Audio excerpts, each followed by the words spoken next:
Albert Einstein once said, everybody's a genius, but if you judge a fish by its ability to climb a tree, it will live its whole life believing that it is stupid. Ladies and gentlemen of the jury, today on trial we have modern day schooling. Glad you could come. Not only does he make fish climb trees, but also makes them climb down and do a 10-mile run. Tell me, school, are you proud of the things you've done? Turning millions of people into robots, do you find that fun? Do you realize how many kids relate to that fish swimming upstream in class, never finding their gifts, thinking they are stupid, believing they are useless? Well, the time has come, no more excuses. I call school to the stand and accuse him of killing creativity, individuality, and being intellectually abusive. He's an ancient institution that has outlived his usage. So, Your Honor, this concludes my opening statement, and if I may present the evidence of my case, I will prove it. Proceed. Exhibit A. Here's a modern day phone. Recognize it? Here's a phone from 150 years ago. Big difference, right? Stay with me. Here's a car from today, and here's a car from 150 years ago. Big difference, right? Well, get this. Here's a classroom of today, and here's a class we used 150 years ago. Now, ain't that a shame? In literally more than a century, nothing has changed. Yet you claim to prepare students for the future? But with evidence like that, I must ask, do you prepare students for the future or the past? I did a background check on you and let the record show that you were made to train people to work in factories, which explains why you put students in straight rows, nice and neat, tell them sit still, raise your hand if you want to speak, give them a short break to eat, and for 8 hours a day tell them what to think. Oh, and make them compete to get an A letter which determines product quality, hence grade A of meat.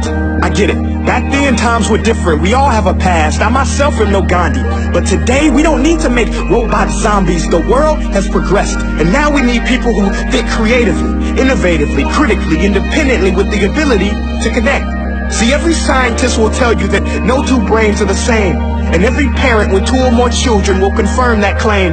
So please explain why you treat students like cookie cutter frames or snapback hats, giving them this one-size-fits-all crap. Watch your language. Sorry, Your Honor, but if a doctor prescribed the exact same medicine to all of his patients, the results will be tragic. So many people would get sick, yet when it comes to school, this is exactly what happens. This educational malpractice, where one teacher stands in front of 20 kids, each one having different strengths, different needs, different gifts, different dreams, and you teach the same thing the same way?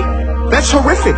Ladies and gentlemen, the defendant should not be acquitted. This may be one of the worst criminal offenses ever to be committed. And let's mention the way you treat your employees. Objection. Overruled. I want to hear this. It's a shame. I mean, teachers have the most important job on the planet, yet they're underpaid? No wonder so many students are short-changed. Let's be honest. Teachers should earn just as much as doctors, because a doctor can do heart surgery and save the life of a kid. But a great teacher can reach the heart of that kid and allow him to truly live. See, teachers are heroes that often get blamed, but they're not the problem. They work in a system without many options or rights. Curriculums are created by policymakers, most of which have never taught a day in their life. Just obsessed with standardized tests. They think bubbling in a multiple choice question will determine success. That's outlandish. In fact, these tests are too cruel to be used and should be abandoned, but don't take my word for it.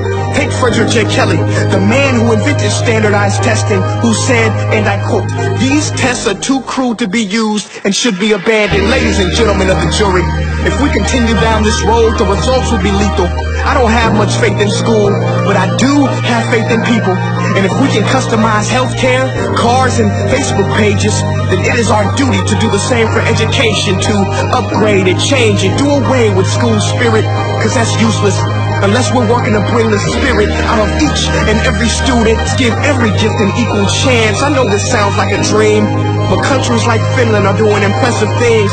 They have shorter school days, teachers make a decent wage, homework is non-existent, and they focus on collaboration instead of competition. But here's the kicker, boys and girls. Their educational system outperforms every other country in the world. Other places like Singapore are succeeding rapidly. Schools like Montessori, programs like Khan Academy, there is no single solution. But let's get moving, because while students may be 20% of our population, they are 100% of our future. So let's attend to their dreams, and there's no telling what we can achieve. This is a world in which I believe, a world where fish are no longer forced to climb trees. I'll rest my case.